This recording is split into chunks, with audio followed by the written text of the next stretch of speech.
Meus senhores, nós estamos observando o verso 18, palavra por palavra. Se não me engano, essa é a quinta mensagem neste verso, onde nós vamos então finalizar este verso. Nas próximas mensagens, tendo uma maior clareza a respeito do Evangelho e do porquê ele é urgente a lembrar, porque a ira de Deus se revela do céu contra todo o pecado do homem. Então nós poderemos avançar sobre as listas de injustiças que Paulo desenvolveu em detalhes, detalhando uma variedade de pecados e concupiscências. Mas podemos avançar por essa lista sem nos perdermos em casuísticas a respeito de cada pecado. Porque nós sabemos agora que a impiedade, o afastamento de Deus, causa a injustiça. E que, para resolvermos o problema da injustiça, o foco não pode ser na injustiça, nem nos detalhes, na casuística de cada tipo de pecado, mas na impiedade, transformando essa impiedade em piedade, voltando ao Senhor, porque somente Ele pode nos purificar. Nós vimos a natureza, o caráter do pecado, sendo ele então, primeiro impiedade, como eu falei, referindo-se ele aos mandamentos da primeira tábua da lei, com relação dos homens para com Deus. Vimos também que o pecado é injustiça ou perversão em algumas traduções, referindo-se então aos mandamentos da segunda tábua da lei, sobre os relacionamentos entre os homens. Vimos que impiedade e injustiça são dois termos importantíssimos, mas que são inseparáveis e que se apresentam numa ordem que precisa, meus irmãos, ser considerada por nós para não confundirmos os efeitos com a causa. Repito, a impiedade sempre ocorre primeiro e ela sempre vai gerar a injustiça. Agora, a consequência é que por conta da injustiça, os homens se afastarão ainda mais de Deus, ocasionando então um ciclo mortal, como nós veremos à frente hoje e nas próximas mensagens. Então vamos ao texto bíblico, na carta de Paulo aos Romanos, capítulo 1, a partir do verso 18, quando a santa palavra do Senhor nos diz o seguinte: porque a ira de Deus é revelada do céu contra todo tipo de impiedade e injustiça ou perversão dos homens, que mantém a verdade prisioneira da sua injustiça. Porque aquilo que se pode conhecer sobre Deus está evidente entre eles, pois Deus lhes deixou tais evidências. Porque os seus atributos invisíveis, tanto o seu eterno poder quanto a sua natureza divina, desde a criação do mundo, têm sido reconhecidas claramente, sendo percebidas mediante as coisas que foram criadas, de modo que fiquem indesculpáveis. Porque, tendo conhecido a Deus, não o glorificaram como Deus, nem lhe renderam graças. Pelo contrário, os seus pensamentos tornaram-se fúteis e os seus corações insensatos. Tornaram-se obscurecidos em trevas. Afirmando serem sábios, tornaram-se tolos. Até aqui. Vamos ao Senhor mais uma vez em oração. Curva a sua cabeça. Senhor, nosso Deus, nosso Pai, tem compaixão de nós, Senhor.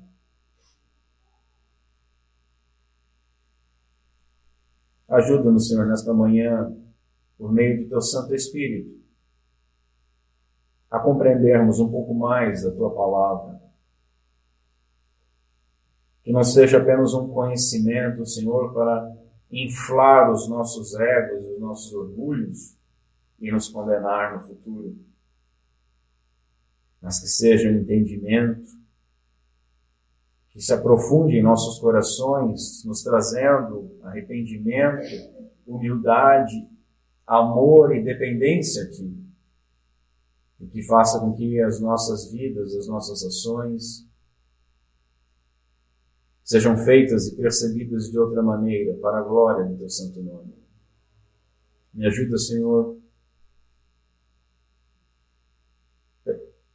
apesar das minhas debilidades, me ajuda os meus irmãos. É o que nós pedimos no nome santo de Cristo Jesus. Amém. Bem, meus irmãos, eu li até o verso 22 para nos dar um pouco mais de abrangência no que nós vamos ver à frente, nas próximas mensagens, e que eu vou pincelar de alguma forma hoje. Mas nós vamos focar no verso 18, terminando ele. E o verso 18 nos fala a respeito de uma verdade que os homens aprisionam pela sua injustiça. E hoje, então, nós veremos qual é essa verdade que os homens têm desprezado. E vamos ver que ninguém pode alegar ignorância a respeito desta verdade. Depois nós veremos de que forma essa verdade tem sido aprisionada pelos homens. E por fim veremos, então, as consequências deste aprisionamento e vamos aplicar este texto para as nossas vidas. Porque, meus irmãos, se os pagãos são culpados de desprezar a luz limitada que eles possuem, quão culpados seremos todos nós, caso nós desprezemos a revelação plena do Evangelho? Eu oro para que Deus, pelo poder do Espírito Santo, se agrade de usar essa mensagem para iluminar e confrontar os nossos corações, para remover do nosso meio toda a incredulidade e o desprezo proposital à verdade de Deus, para que nós possamos abandonar o orgulho, a tolice, a idolatria, a ingratidão, e para que nós passemos a completa dependência, confiança e esperança em Jesus Cristo, nosso Senhor e nosso Salvador. Amém. Então, em primeiro lugar, meus irmãos, vamos ver a verdade sobre a qual Paulo está falando. E para isso vamos ver o que não é essa verdade. Verdade é um termo muito abrangente. Verdade pode ser, e é, o oposto da mentira. Mentira, um dos pecados proibidos pela lei. Paulo afirmou que a ira de Deus se revela contra todo pecado, toda impiedade e injustiça. E a mentira é uma injustiça. Mas, aqui, o termo verdade não está apontando para uma virtude oposta à mentira. Não é isso. Jesus afirmou que a verdade vos libertará. A verdade nos libertará. Mas de qual verdade Jesus falava? E do que essa verdade nos libertaria? Essa é uma lição que mais à frente ele ensinou e que faria bem se a assessoria e até o nosso ex-presidente lessem um pouquinho mais à frente. A verdade a qual Jesus diz respeito é Ele mesmo. E a libertação oferecida diz respeito à salvação dos pecados. Nós vemos isso em João, capítulo 8 e em capítulo 14. Entretanto, meus irmãos, também não é sobre Jesus Cristo que Paulo estava falando aqui. Ainda sobre verdade, nós costumamos também associar verdade ao Evangelho, né? As pessoas têm que conhecer a verdade. Quando conhecem a verdade, nós testemunhamos às vezes, olha, quando eu conheci a verdade. Conhecer a verdade é conhecer aquilo, então, que pode salvar o homem. Mas, meus irmãos, ainda não é isso que Paulo está falando. E é fácil confundir este último, porque no contexto anterior, nos versos 16 e 17, Paulo estava falando sobre o quê? Sobre o Evangelho. E a verdade do Evangelho que pode salvar pode ser associada imediatamente. Contudo, o que Paulo está dizendo? Paulo disse que o Evangelho revela a justiça que vem de Deus. E aqui no verso 18 nós estamos falando sobre outra revelação, a revelação da ira de Deus. E quando nós vamos ao contexto posterior, Paulo ele deixou bem claro que essa verdade era algo que estava evidente entre os homens, que os torna indesculpáveis. E isso é algo, meus irmãos, que nós sabemos que não se aplica ao Evangelho, porque o Evangelho não está evidente a todos os homens. Notem, o Franklin Ferreira disse algo muito interessante. A humanidade ela não é condenada por não conhecer uma mensagem que ainda não ouviram. E o pastor Franklin Ferreira está certo. Por quê? Porque a humanidade é condenada não por não conhecer a mensagem do Evangelho, mas a humanidade é condenada por ser ímpia. E por ser ímpia, ela se torna injusta. Então, vejamos em segundo lugar, o que é de fato essa verdade? A verdade que o apóstolo estava falando é algo sobre Deus, não sobre a salvação que vem, que procede de Deus. Nós lemos nos versículos 19 e 20 a qual verdade que Paulo se referia. Lá nós lemos o seguinte: aquilo que se pode conhecer sobre Deus está evidente entre os homens. Aquilo que se pode conhecer de Deus. Por quê? Porque Deus lhes deixou tais evidências. Quais evidências, meus irmãos? Paulo continua: os seus atributos invisíveis, tanto o seu eterno poder, quanto a sua natureza divina, desde a criação do mundo, têm sido reconhecidas claramente, sendo percebidas mediante as coisas que foram criadas. Há algo evidente a todo homem, que revela então tanto o poder quanto a natureza divina, ou é suficiente para revelar tanto o poder quanto a natureza divina. É aquela revelação que os teólogos costumam chamar de revelação geral. Deus, ele se revela de duas formas: pela revelação geral e pela revelação especial. E nós lemos na liturgia o Salmo 19, e o Salmo 19 ele é maravilhoso nesse aspecto, porque ele nos traz o ensino de ambas as revelações. A revelação geral ela é concedida pela criação, como diz o salmista, a partir do verso 1, vou ler novamente. Os céus proclamam a glória de Deus, e o firmamento demonstra a habilidade das suas mãos. Dia após dia, eles continuam a falar. Noite após noite, eles tornam Deus conhecido. Veja, não há som, nem palavras, nunca se ouve o que eles dizem. Sua mensagem, porém, chegou a toda a terra, e as suas palavras aos confins do mundo. A criação de Deus revela Deus, torna Deus conhecido a todos os homens. Já a revelação especial, ela é fornecida pela palavra de Deus. E aí o salmista continua dizendo: a lei do Senhor é perfeita e revigora a alma. Os decretos do Senhor são dignos de confiança e dão sabedoria aos ingênuos. Os preceitos do Senhor são justos e alegram o coração. Os mandamentos do Senhor são límpidos e iluminam a alma. E isso é maravilhoso. Até o verso 9 diz o seguinte, o 9, o temor do Senhor é limpo e permanece eternamente, e os juízos do Senhor são verdadeiros e justos juntamente.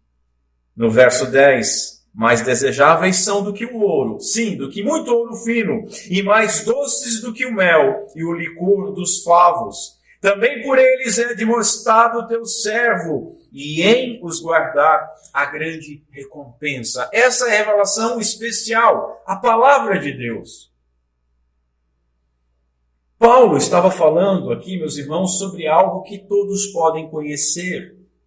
Um conhecimento de Deus que nos é acessível através da ordem natural, que é percebido quando nós olhamos para a sua criação, ou seja, a revelação geral. Paulo não está falando do Evangelho. Paulo está falando aqui, neste momento, da criação. Ele afirmou que todo homem possui certo conhecimento de Deus. E porque consideraram que conhecer a Deus era algo inútil, como diz no verso 28, estão, então, todos debaixo da ira de Deus.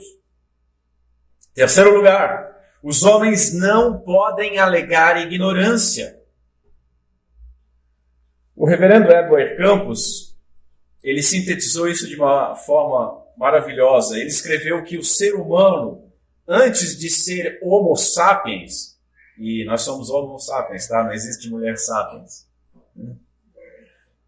O Homo sapiens, ou o homem que sabe, o homem sábio, o ser humano, antes de ser isso, ele é Homo religiosus, ou homem religioso.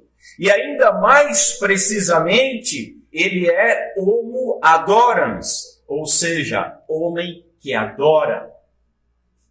O ser humano foi criado por Deus para ter uma ligação com Deus, por isso ele é religioso. E ele foi criado para adorar a Deus, por isso ele é um homem que adora.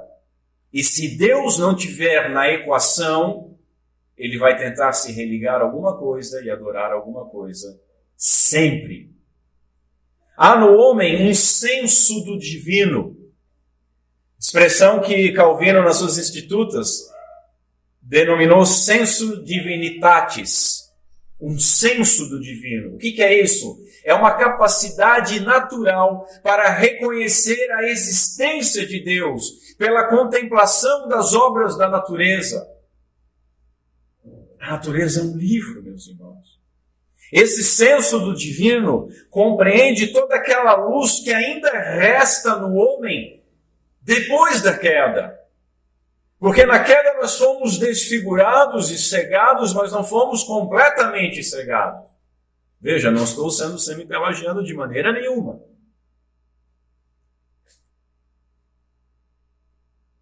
Noções comuns de Deus, da sua natureza, da sua vontade, alguns princípios comuns também de equidade e de caridade para com os homens. Algo que a própria natureza humana ensina. E essas são palavras de um puritano. Veja que quando alguém se diz ateu, ou diz que não precisa de Deus para ser bom, você chega e pergunta para a pessoa, tá, o que é bom? Da onde você tira esse conceito? Da onde ele nasceu? Bom relacionado a quê e a quem? E aí a pessoa começa, veja, o Big Bang, Darwin, a psicologia. Há em nós ainda uma consciência moral que revela o homem em alguma medida, e por menor que seja, mas revela aquilo que é certo, aquilo que é moral, aquilo que é justo e aquilo que não é. É por isso que os pecados, hoje até são feitos publicamente, mas os pecados mais perversos são feitos escondidos, porque o homem tem essa consciência. Eu testemunhei aqui desse púlpito, uma das lembranças mais remotas que eu tenho, num berço, com 3 anos de idade. Não sabia o que fazia, não sabia o porquê, mas quando a minha avó entrou no recinto, eu parei de fazer e dissimulei o que estava fazendo. Talvez 10 anos mais tarde eu fui entender as coisas. Um senso. Você sabe que aquilo é errado.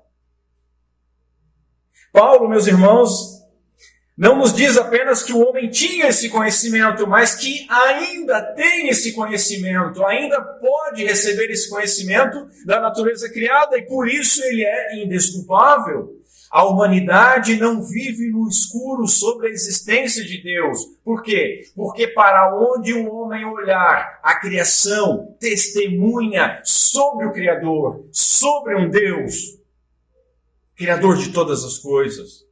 O mundo é um livro que revela a existência e a glória de Deus para todo homem, em todo lugar. Ninguém pode alegar ignorância sobre Deus como justificativa para desprezá-lo. Eu não sabia, não existirá tal justificativa. Ninguém pode alegar isso. Paulo afirmou que os homens estão aprisionando, prendendo, detendo algo que eles de fato conhecem. Eles não são ignorantes, conhecem o suficiente da verdade, mas, além de pecadores, eles resolveram então desprezar esta verdade, decidindo viver para si mesmos, afastados completamente de toda e qualquer ideia sobre Deus. Consequentemente, não podem alegar então ignorância sobre a própria impiedade e injustiça. Quarto lugar, vejamos o limite dessa verdade. Veja, no primeiro ponto eu afirmei que essa verdade não é o Evangelho. E agora eu preciso afirmar que essa verdade também não é o suficiente para salvar. A verdade que Paulo está falando aqui no verso 18, a revelação geral, não é suficiente para salvar. Meus irmãos, quando nós vemos um belo pôr do sol, quando nós ouvimos, como estávamos ouvindo agora pela manhã, pássaros cantando, quando nós observamos a imensidão dos oceanos ou as incontáveis estrelas do céu, estas coisas, todas elas, cada uma delas, está proclamando uma verdade. Há um Criador poderoso, um Criador sábio e um Criador de excelente bom gosto. Precisa muita fé para olhar para essas coisas e imaginar que uma explosão ou algo desse tipo chegaria nesse ponto. A própria ciência nega isso nas leis da termodinâmica. As coisas não vão evoluindo, elas vão se apagando, se destruindo, segundo a lei da termodinâmica. Nós podemos, nestas coisas todas, enxergar a grandeza, enxergar a glória e enxergar a majestade de Deus. É belíssimo. Eu lembro que uma vez eu vi um ator, que era da Rede Globo ainda, falando algo que eu achei maravilhoso. Ele contando, estavam falando sobre mídias digitais e a escravidão da internet, e hoje se você vê um show de alguma banda é terrível, porque ninguém mais vê o show da banda. Fica todo mundo com a cara no celular gravando uma coisa que jamais vai ver. Então, para que vai no show? Né? E a banda toca para um monte de aparelho celular apontado para ela. É horrível. Mas esse rapaz, ele falava que eles estavam sobre uma montanha com alguns amigos e havia um pôr do sol maravilhoso e eles estavam contemplando e um deles disse, que lindo, parece um cartão postal. Ele disse, não, o cartão postal é que parece isso. Porque é glorioso, é lindo. Quando nós vemos essas coisas, nós devemos nos admirar e olhar além. Alguém criou. Alguém tem prazer em ver. Hoje em dia, meus irmãos, nós temos com drones de alta tecnologia a possibilidade de ver montanhas, paisagens, de aspectos que nós jamais poderemos ver, mesmo se nós fôssemos a esses lugares. E eu, como pastor, né, meu irmão, eu viajo de um bairro para o outro. Né? Você não tem grana, vou passar férias, isso não existe. Só lá aqueles caras da televisão que choram que não aguenta mais. Né? Não existe isso. Mas enfim, e eu estava até conversando isso com o reverendo Paulo Brasil, ele falou uma coisa maravilhosa. Ele disse, o Criador de todas essas coisas, enquanto encarnado, não andou mais do que 200 quilômetros para lá e para cá. Isso é glorioso. Mas esse Criador fez estas paisagens maravilhosas que muitos de nós jamais vamos ver até algum dia. Para quê? Para se regozijar, porque é belo, porque é lindo, porque ele tem prazer no que é belo. Não somos só nós que desgostamos da arte moderna. E nós desgostamos da arte moderna por causa daquele senso de Deus em nós.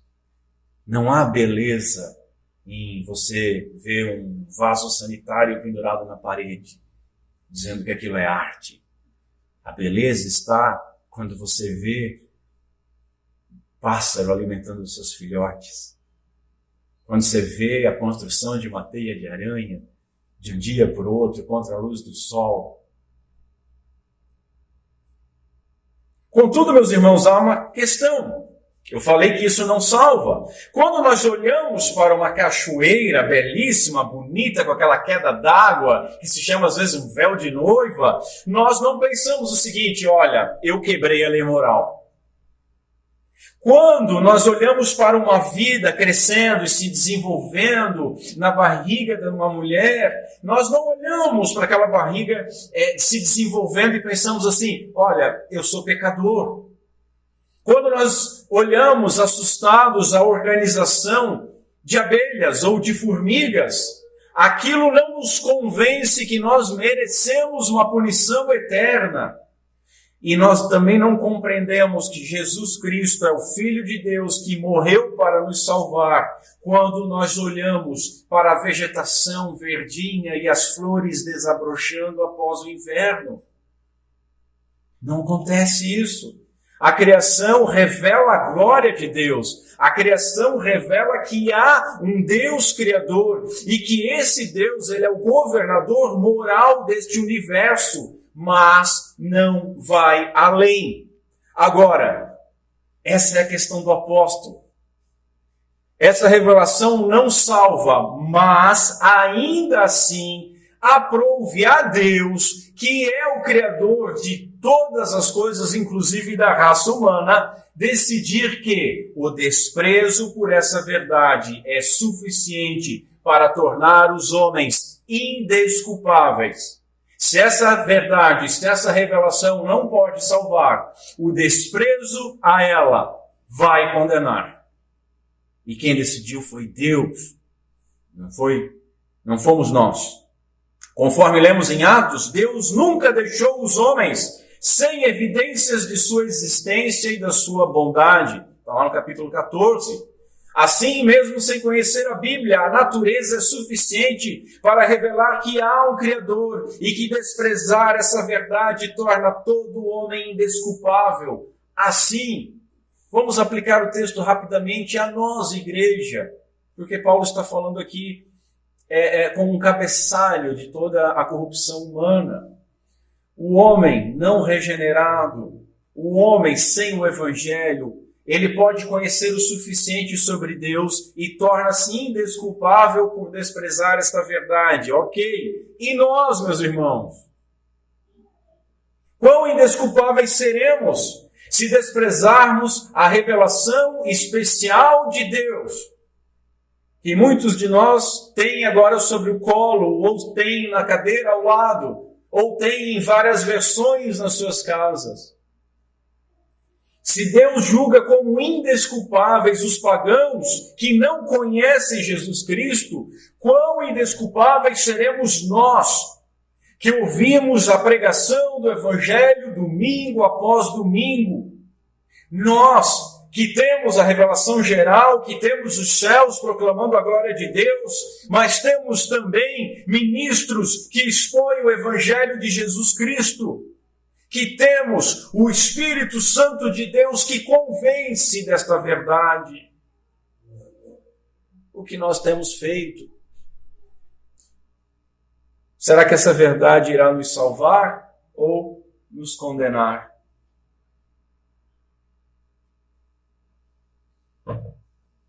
Segundo ponto, como essa verdade sobre Deus é aprisionada? Em primeiro lugar, meus irmãos, os homens, eles mantêm a verdade como uma prisioneira. E é importante nós entendermos esse termo aqui, mantém. Ele pode significar segurar fortemente ou apegar-se firmemente. O James Montgomery Boyce, um grande pastor e teólogo já falecido, ele diz o seguinte: num sentido positivo, esse termo, o verbo, é usado para significar reter o que for bom. Paulo diz, retendo firmemente a palavra da vida, lá em Filipenses 2. Mas, esse mesmo termo, num sentido negativo, é empregado para significar o erro de reprimir ou impedir algo. Se você pode reter firmemente o que for bom, você pode também reter e aprisionar essa verdade, não deixando ela falar com você. Assim, as principais versões, a ARA, a revista atualizada, a Corrigida e Fiel, até mesmo a King James 1611, todas vão traduzir assim: detém a verdade pela injustiça. A Bíblia de Jerusalém coloca: mantém a verdade prisioneira da injustiça. Um grande homem de Deus afirmou que os tradutores todos parecem ter discernido mais precisamente o pensamento do apóstolo ao empregar a palavra detém. Os homens detêm. Paulo estava afirmando que os homens, então, eles retêm, aprisionam firmemente esta verdade, que mantém esta verdade prisioneira. E essa, meus irmãos, é a natureza do problema, porque eles fazem isso, notem, propositadamente. Eles conhecem e aprisionam de propósito. Eles tentam de todas as maneiras, fazendo tudo o que podem, tudo o que está ao seu alcance, para se livrar desta verdade. A ira de Deus é derramada do céu contra os seres humanos, não porque eles simplesmente, ou talvez de uma forma meio descuidada, eles negligenciaram a verdade. Não. A ira de Deus é revelada porque deliberadamente e maldosamente os homens reprimiram qualquer coisa no fundo do seu coração que soubessem sobre Deus. Eles aprisionam, silenciam, colocam num calabouço, fecham e jogam a chave fora. Eles mantêm a verdade, em segundo lugar, prisioneira da sua injustiça. Vamos entender o que Paulo está falando. Primeiro vamos entender o que nós vimos até aqui. A ira de Deus revela-se contra o pecado. Este pecado é impiedade e injustiça. Impiedade e injustiça precisam de um agente, o homem. E toda a humanidade tem, então, conhecimento suficiente de Deus para ser indesculpável. E isso, então, nos leva à próxima declaração de Paulo. O problema, diz ele, o que torna esses homens mais indesculpáveis é que eles aprisionam, detêm a verdade por sua injustiça. Uma vez que os homens são injustos, eles reagem contra tudo o que acuse-os desta injustiça. Eles tentam silenciar todas aquelas coisas que revelam a eles a sua injustiça. Notem, nós não estamos falando da pregação do Evangelho. Nós estamos falando da verdade sobre Deus revelada pela natureza, e essa natureza num senso do divino de bem e mal. A razão por trás da incapacidade do ser humano para interpretar a revelação geral corretamente está na sua natureza pecaminosa. É por causa da sua rebeldia contra Deus que o homem não quer encontrar o Deus verdadeiro. O homem se comporta como aquela criança que fez arte e sabe que a sua mãe sabe que ele fez arte. Então ele prolonga o tempo para chegar em casa, porque sabe que quando chegar em casa, se não for uma dessas mães moderninhas, né, a vara vai comer. a disciplina vai rolar. Eles não gostam da verdade sobre Deus. Eles não gostam, na realidade, do Deus para o qual essa verdade os leva. E como essa verdade os conduz à consciência de Deus, como é que você faz? Como é que você reage se você não quer esse Deus? Aprisiona essa verdade. Pronto, resolvido o problema. Essa é a causa dos homens serem culpados de impiedade e de justiça, porque eles mantêm a verdade prisioneira da sua injustiça. Esse distanciamento de Deus, essa impiedade, vai apagando com o tempo a verdade revelada sobre Deus na criação. Vai desbotando na mente do homem a diferença entre o bem e o mal, até que a verdade aprisionada não os acuse mais do seu modo de viver injusto e não os influencie mais a viver de outro modo. Eles aprisionam a verdade que conheceram para poderem pecar em paz. E isso é o que Paulo vai desenvolver até o final do capítulo.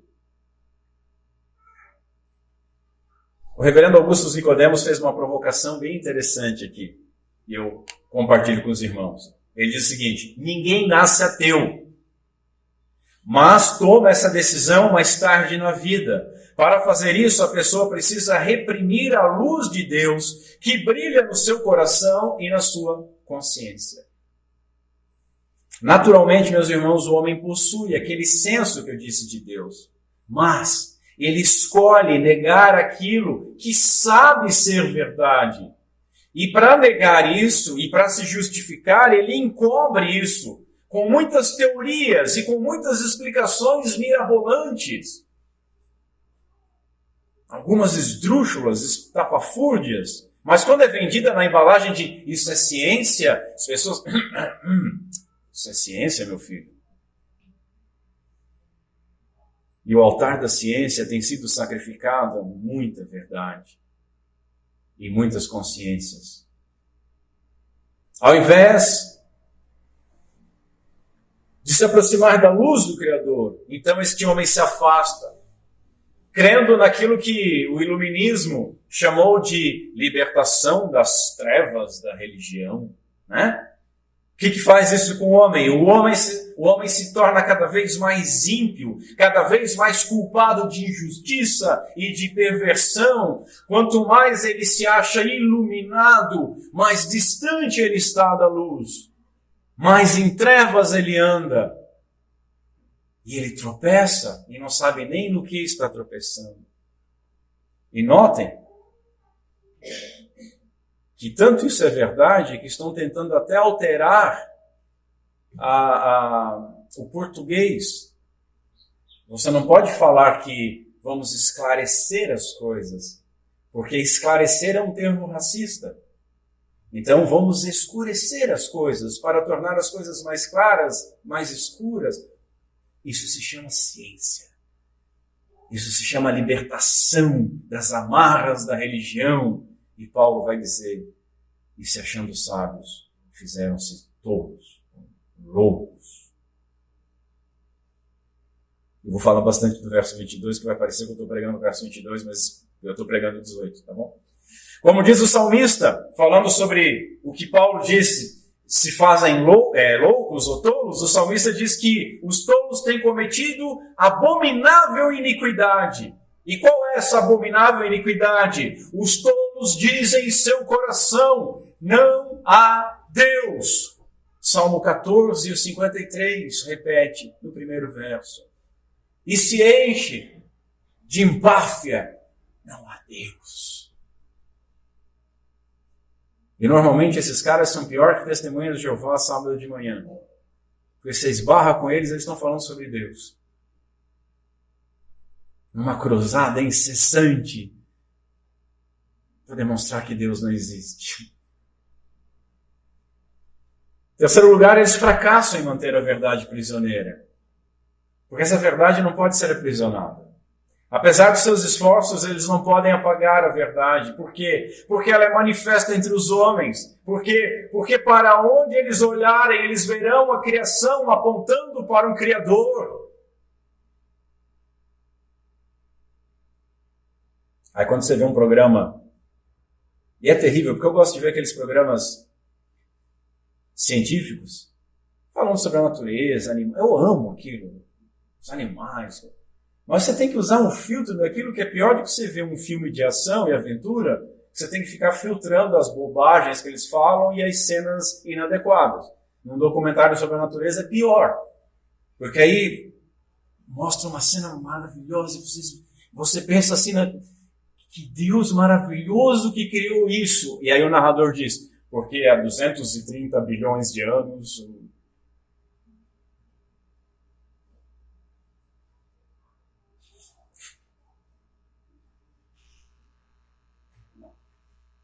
Essa verdade, além de não ser apagada, meus irmãos, condenará todos aqueles que se esforçam por desprezá-la. Nós devemos aplicar isso àqueles que conhecem e àqueles que desprezam o Evangelho, porque isso nos torna ainda mais condenável. Lembrem, Paulo está falando de uma verdade que não é o Evangelho, mas eu estou pregando para a igreja. Como estou pregando para a igreja, posso tomar liberdade de acrescentar a verdade da revelação geral a outra verdade que nós temos debaixo dos nossos braços, que é a revelação especial. Calvino escreveu o seguinte: a carne não suporta a doutrina do Evangelho, porque ninguém suporta quando seus vícios são reprovados.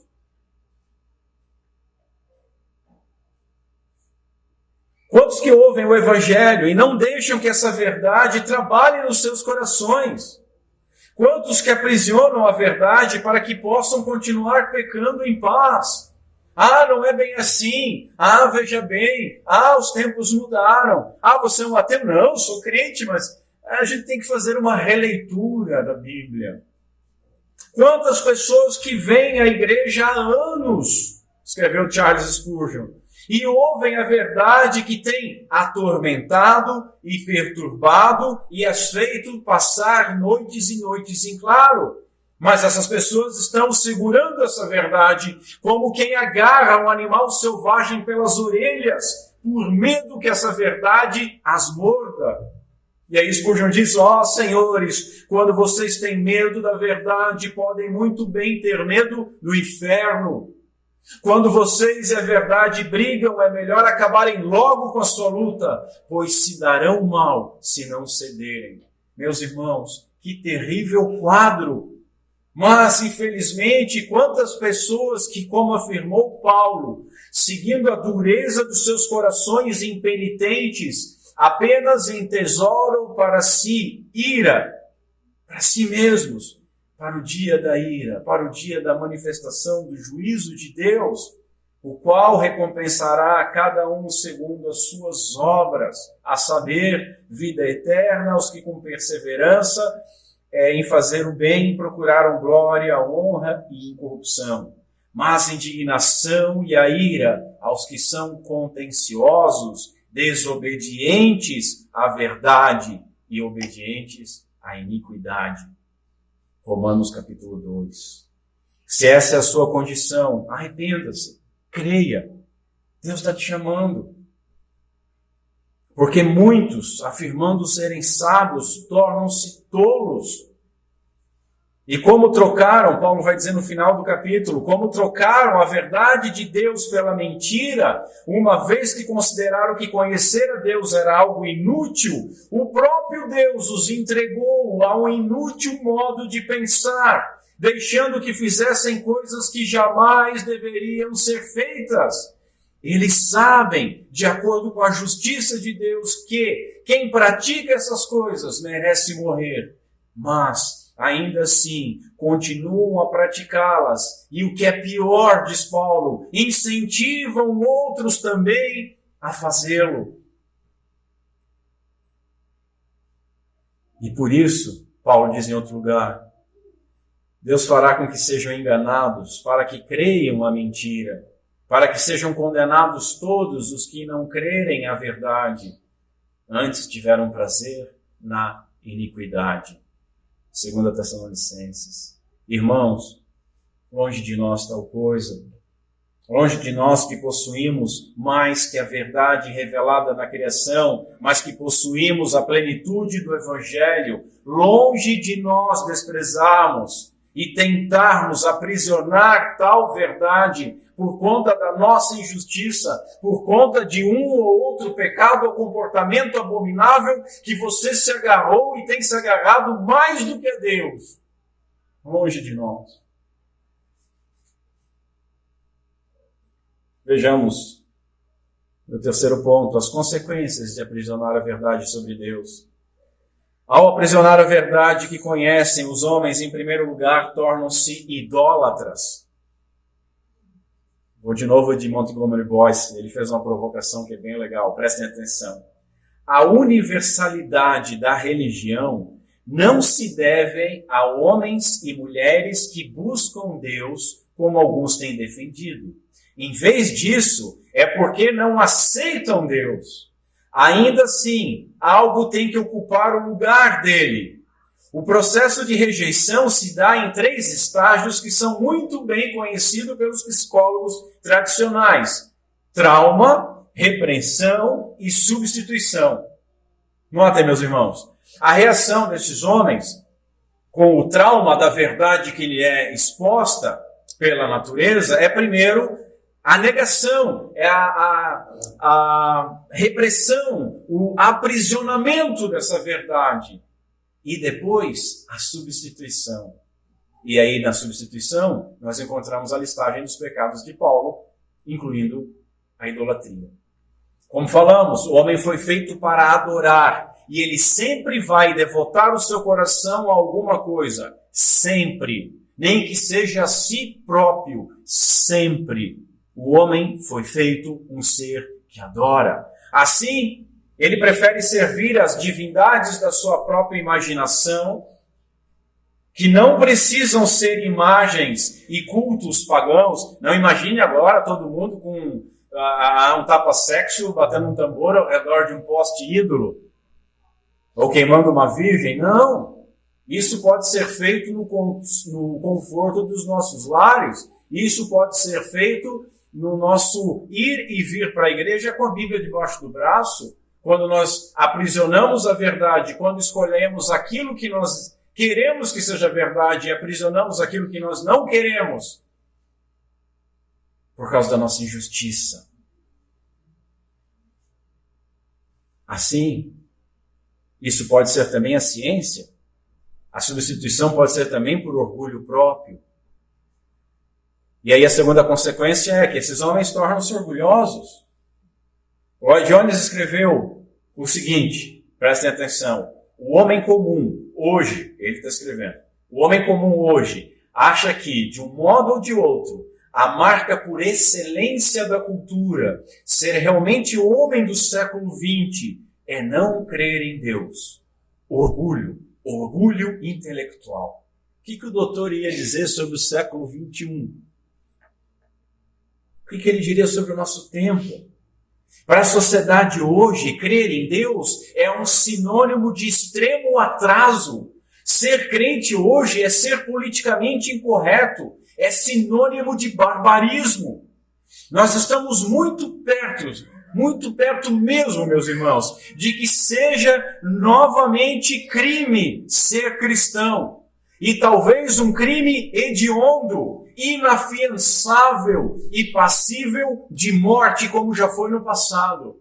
É só notar o discurso desse pessoal. Nós fomos libertos das amarras da religião.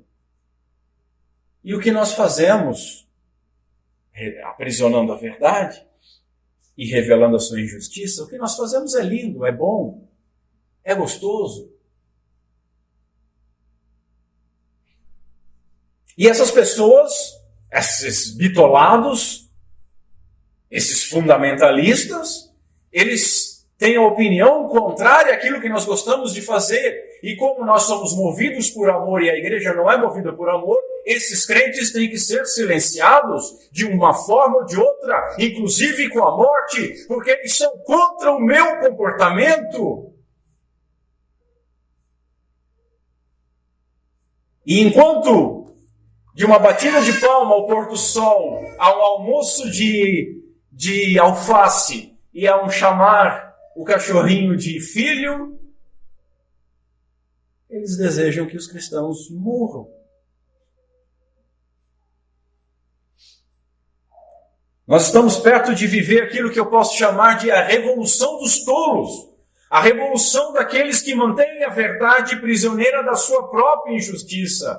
O orgulho faz o homem achar-se um Deus, repetindo constantemente o Éden, dando as costas para o Deus verdadeiro em sua impiedade, numa tentativa orgulhosa de serem os seus próprios deuses e decidirem então aquilo que é ou não é verdade, aquilo que é ou não é correto. Em terceiro lugar, eles tornam-se tolos. Paulo afirma que os seus pensamentos tornam-se tolos e os seus corações insensatos, no verso 21. O tolo está constantemente tentando convencer-se de que não há Deus. E para negar essa verdade, ele torna-se ousado em seu pensamento. Alguns incham os seus intelectos com muito orgulho, multiplicando um conhecimento inútil, enquanto isso aprisionando a verdade para a sua própria perdição.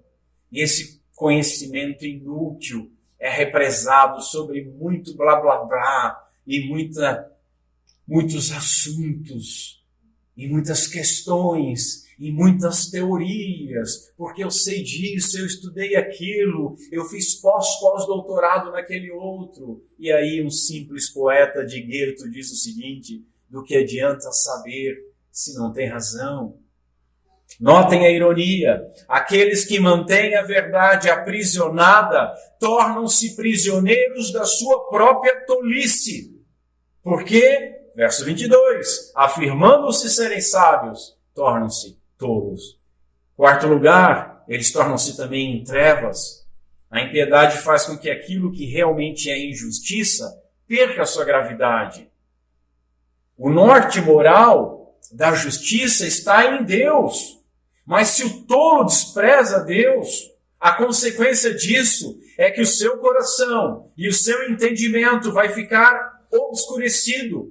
E a sua mente passa então a operar na escuridão. Restando somente o quê? Dureza de coração. O tolo segue afundado no seu orgulho, enquanto permanece negando a verdade que escolheu aprisionar, tornando-se insensato de coração e mergulhado em trevas. Verso 21. Segundo lugar, façamos agora algumas aplicações para nós encerrarmos. E a primeira aplicação é que esse texto traz clareza para nós. Paulo, meus irmãos, ele falou bastante sobre o pecado e sobre a ira de Deus. E Paulo não falou em vão, foi movido pelo Espírito Santo de Deus. Quando nós fotografamos, quem lida com publicidade, com foto, com qualquer coisa do gênero, quando nós fotografamos algum objeto claro, nós utilizamos um fundo escuro para contrastar, para que os contornos desse objeto claro possam ser melhor vistos. A pureza da graça, ela é evidenciada quando é contrastada com a escuridão da condição humana. A graça divina, meus irmãos, ela não precisa de contraste para brilhar, mas porque nós somos tão duros de coração, somos tão cegos, sem esse contraste nós não enxergaríamos direito a nossa evidente necessidade. Os pagãos não enxergam a glória do Criador na natureza, e nós podemos ser culpados de aprisionar a verdade do Evangelho em nossas mentes, não permitindo que essa verdade aprisionada na mente modifique e transforme os nossos corações. Segunda aplicação, precisamos crer nessa verdade. Paulo não estava falando, repito, Paulo não estava falando do Evangelho. Foi meu primeiro ponto. Mas, repito, nós conhecemos o Evangelho. Portanto, nós precisamos crer na verdade do Evangelho. Crer na justiça que vem de Deus e que é oferecida pela fé, e que, justificados pela fé, nós devemos então viver por meio desta fé. Nós precisamos nos aproximar de Deus com fé, vivendo de maneira digna do chamado divino, buscando no Espírito Santo de Deus a força para isso, para podermos ser santos como Ele é santo, para sermos imitadores de Cristo Jesus. E assim, ao invés de nós aprisionarmos a verdade, nós vivermos a verdade e vivermos por meio da verdade. Terceira aplicação, precisamos então nos avaliar, porque se os homens que não conheceram o Evangelho estão debaixo da ira de Deus, o que poderemos dizer sobre aqueles que conhecem o Evangelho e desprezam o Evangelho? Qual será o juízo divino sobre nós, se por amor da nossa própria injustiça, amor dos nossos pecados encobertos, amor das nossas cobiças e concupiscências, aprisionarmos o Evangelho em nossas mentes? Meus irmãos, não adianta conhecer a Deus, não adianta conhecer o Evangelho, se nós de fato não crermos nele. Qual será o nosso fim se nós professarmos crer no Evangelho de Jesus Cristo e não vivermos de acordo com essa verdade? Hebreus capítulo 2 nos diz o seguinte: o que nos faz pensar que escaparemos se negligenciarmos esta grande salvação, anunciada primeiramente pelo Senhor e depois transmitida a nós por aqueles que o ouviram falar? O que nos faz pensar tal loucura? Quarta aplicação, precisamos nos arrepender. Todos nós, em algum grau, precisamos nos arrepender. E se essa mensagem nos condenou, nós encontramos em Cristo Jesus a suficiência, o suficiente Salvador, o Redentor. Veja, Ele morreu por todos os nossos pecados, inclusive pelo nosso constante fracasso em crer, inclusive pelo nosso constante fracasso em tentar aprisionar esta verdade que nós conhecemos. Assim, confesse a sua incredulidade e, sinceramente arrependido, creia e receba o perdão que é ofertado por Ele. Porque aquele que morreu para me salvar, para te salvar, Ele jamais vai rejeitar o perdão que custou o seu próprio sangue. Contudo, meu amigo, seja sincero e seja zeloso. Confirme a sua fé, para que não aconteça aquilo que Pedro falou, que escapando da maldade do mundo ao conhecer o nosso Senhor e Salvador, Jesus Cristo, depois se deixando emaranhar e escravizar novamente pelo pecado, fiquemos pior do que antes.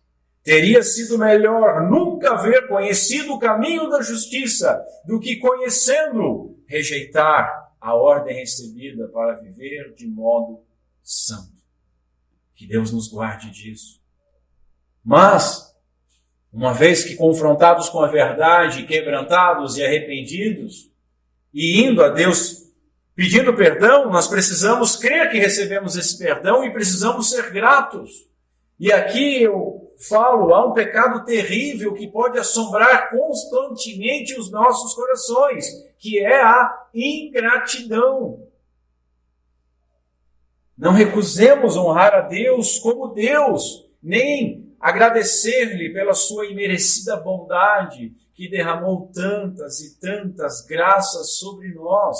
Sejamos gratos, constantemente gratos, Nós dependemos dele para tudo, meus irmãos. E sem ele nós nada podemos fazer. Não há em nós nada de bom que não tenha vindo dele, do alto. Portanto, nós não podemos dar nada a Deus que ele não nos tenha dado primeiro.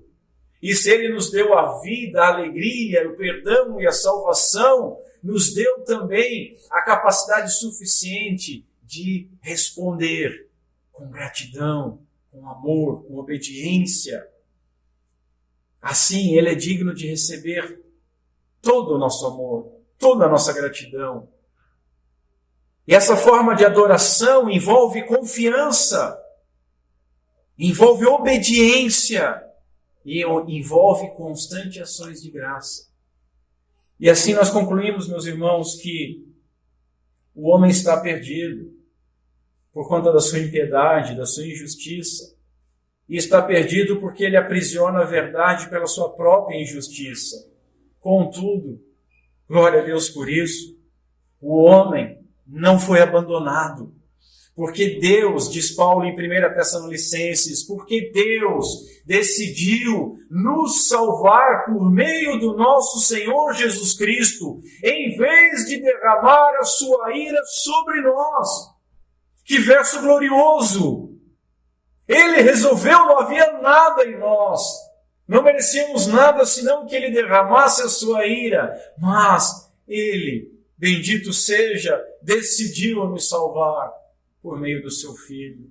Em outro lugar, Paulo escreveu o seguinte: pois foi do agrado do Pai que toda a plenitude habitasse no Filho, e por meio do Filho, o Pai reconciliou consigo todas as coisas. Por meio do sangue do Filho na cruz, o Pai fez as pazes com todas as coisas, tanto nos céus como na terra. E aí Paulo olha para nós e diz: isso inclui vocês, que antes estavam longe de Deus, eram seus inimigos, dele separados por seus maus pensamentos e por suas ações. Agora, porém, ele os reconciliou consigo por meio da morte do Filho no corpo físico. Como resultado, vocês podem se apresentar diante dele, diante de Deus, santos, sem culpa e livres de qualquer acusação. Colossenses 1. Que nós saibamos, irmãos, extrair desse texto uma solene advertência. Porque, veja, nós não temos apenas a revelação geral, nós temos mais verdade. E a quem muito é dado, muito mais será cobrado. E se nos foi concedido o Evangelho, isso nos aumenta a responsabilidade. Portanto, tendo nós a plenitude da verdade, se nós a desprezarmos, seremos muito mais cobrados do que qualquer pagão. Por conta disso, Paulo escreveu assim em outro lugar: e digo isto, e testifico no Senhor, para que não andeis mais como andam também os outros gentios, na vaidade dos seus pensamentos vazios e inúteis, obscurecidos no entendimento, com a mente mergulhada na escuridão, separados da vida de Deus pela ignorância que há neles, pela dureza do seu coração, os quais, havendo perdido todo o sentimento, vivem em função dos prazeres sensuais e praticam avidamente toda espécie de impureza. Efésios 4. Que Deus Pai seja misericordioso conosco, em Cristo Jesus. Amém. Fique em pé comigo, curve sua cabeça comigo, vamos ao Senhor em oração.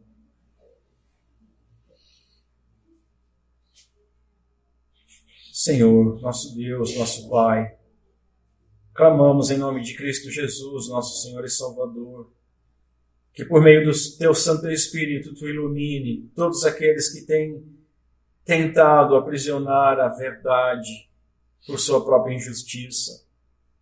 Ilumina, Senhor, cada um deles da loucura que estão fazendo.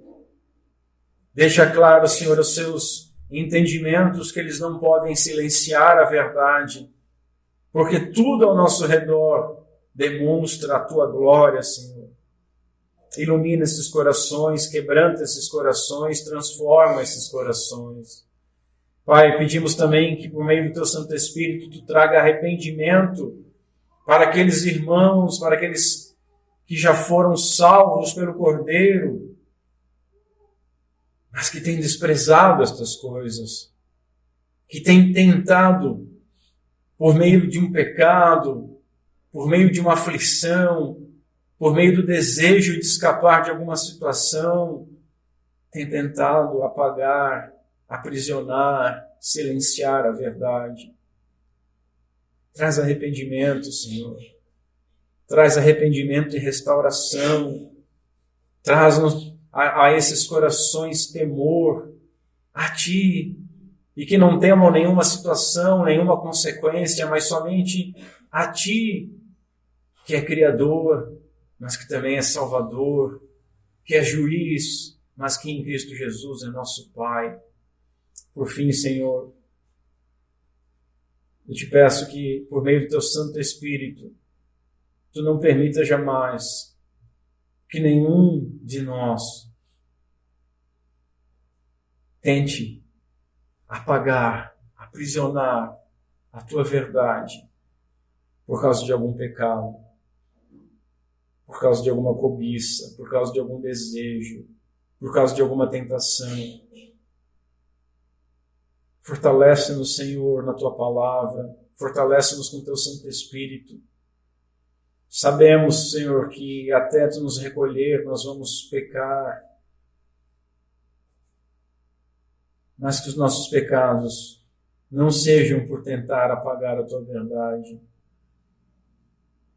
que não sejam premeditados, que não sejam uma clara rebeldia contra Ti. Fortalece-nos.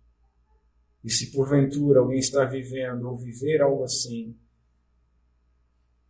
que eles possam lembrar sempre, que nós possamos lembrar sempre, que por meio de Cristo Tu és o nosso Pai, rico em perdoar, e que a Tua verdade não pode ser aprisionada. Pedimos essas coisas no nome santo de Cristo Jesus, nosso Senhor. Amém e amém.